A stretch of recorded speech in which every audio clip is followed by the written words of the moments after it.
When God made a river, you say, He made a wonderful thing, because you literally, if you have the right plan, you literally can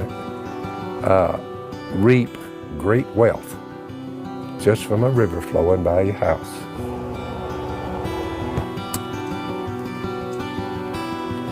Here's to the Almighty and the one who made the ducks and the fish.